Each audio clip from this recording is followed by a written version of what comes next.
الحمد لله رب العالمين والصلاة والسلام على سيد الأنبياء والمرسلين أما بعد فأعوذ بالله من الشيطان الرجيم بسم الله الرحمن الرحيم الصلاة والسلام عليك يا رسول الله الصلاة والسلام عليك يا حبيب الله الصلاة والسلام عليك يا نبي الله وعلى آلك وأصحابك يا نور الله. Respected viewers of Madani Channel, we once again welcome you in our program called Background of Quranic Revelations. Today we have selected a beautiful verse of the Holy Quran that is from Surah An-Nisa. Inshallah, this will be a beautiful message which we can learn from the Holy Quran today. But before we proceed towards our topic of the day, let's make few good intentions. My Shaykh Tariqat Amir of Ahl Sunnah, Allama Maulana Muhammad Ilyas Attar Qadri, Damat Barakatuhul Aliyah, has given us a beautiful mindset that we should make good intentions before we perform any permissible task or any good deed. As I am presenting this program, I make this intention that inshallah I will deliver this for the pleasure of Allah subhanahu wa ta'ala. And you can make this intention, you will watch from start to end. You'll remember what you learn, act upon, and pass this knowledge on to others too, inshaAllah Azza wa Jal. Verse 116, Surah An-Nisa. Let's listen its recitation first. إن الله لا يغفر أن يشرك به ويغفر ما دون ذلك لمن يشاء ومن يشرك بالله فقد ضل ضلالا بعيدا. Translation: Allah does not forgive the attribution of a partner to Him, and He forgives that which is lesser in sin from whomsoever He wills.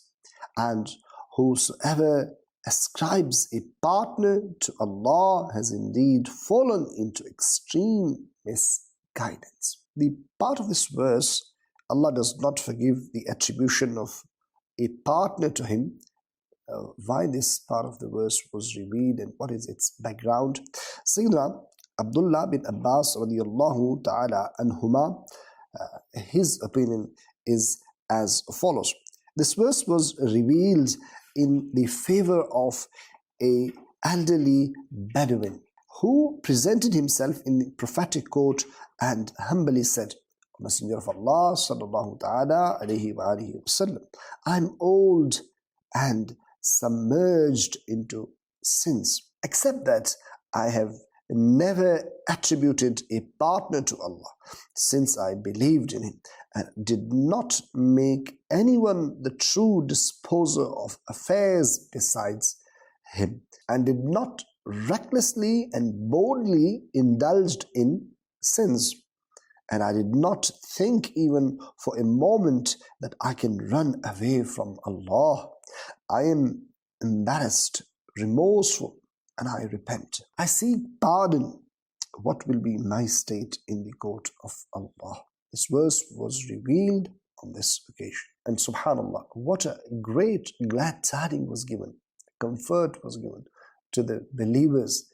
As long as one does not commit shirk, any sin one has committed, and he comes in the court of Allah subhanahu wa ta'ala, sincerely repents in the court of Allah subhanahu wa ta'ala, shows remorse, regret, feels guilt, makes tawbah, asks for forgiveness, Allah subhanahu wa ta'ala will forgive as long as he does not commit shirk. And what was the glad tidings? Allah does not forgive the attribution of partner to Him, and He forgives that which is lesser in sin for whomsoever He wills. And whosoever ascribes a partner to Allah has indeed fallen into extreme misguidance. Respected viewers, this verse is a definitive proof that shirk will not be forgiven, provided that the polytheist dies upon his polytheism.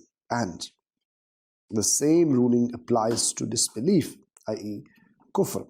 In fact, the scholars have deemed polytheism as disbelief here. However, the repentance of a disbeliever and polytheists is certainly accepted if they repent during their lifetime. This verse further implies that major sins, rights of Allah and that of people, and all the sins are forgivable.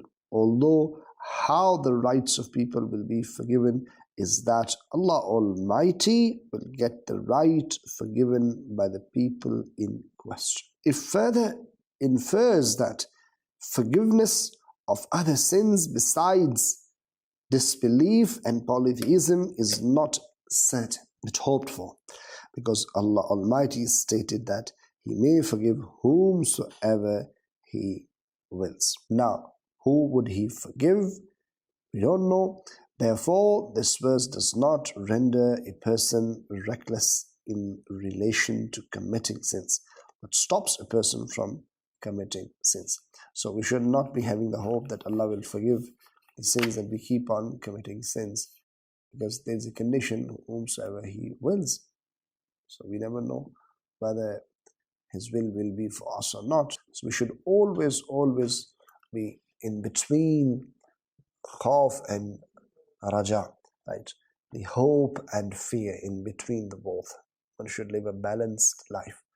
One should not be having fear to its extreme that a person is always in the dominant under the fear, right? And he loses hope. The mercy of Allah subhanahu wa ta'ala is forgotten. No, that should not be the case.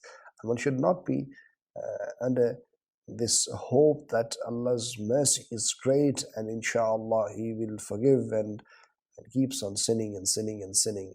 No, Islamic, this should not be the case. Rather, we should be in between the both, khawf and raja, fear and hope. We should have fear that never know a small mistake can lead towards hellfire, and we should be having that hope, the court of Allah subhanahu wa ta'ala.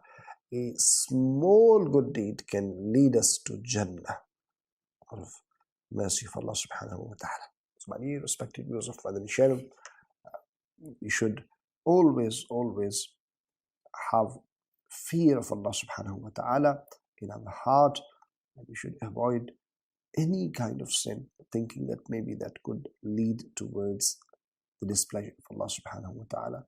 And we should not miss a single small deed, because that may lead towards Jannah and towards the pleasure of Allah subhanahu wa ta'ala. May Allah ta'ala give us tawfiq and ability to act upon, and may Allah subhanahu wa ta'ala protect us from committing shirk, from associating partners to Allah subhanahu wa ta'ala. When we live on Islam, Iman intact with us. When we depart from this mortal world, may we depart with our Iman intact. Ameen bijahin Nabi al-Ameen sallallahu ta'ala ala Muhammad. That's all for today. We'll be back with another beautiful episode, with another beautiful verse of the Holy Quran, with another beautiful message from the Holy Quran. Until next time, keep watching Madani Channel. Keep reciting Salat upon Nabi alayhi salatu wa taslim. Sallu ala al-Habib sallallahu ta'ala ala Muhammad sallallahu alayhi wa sallam.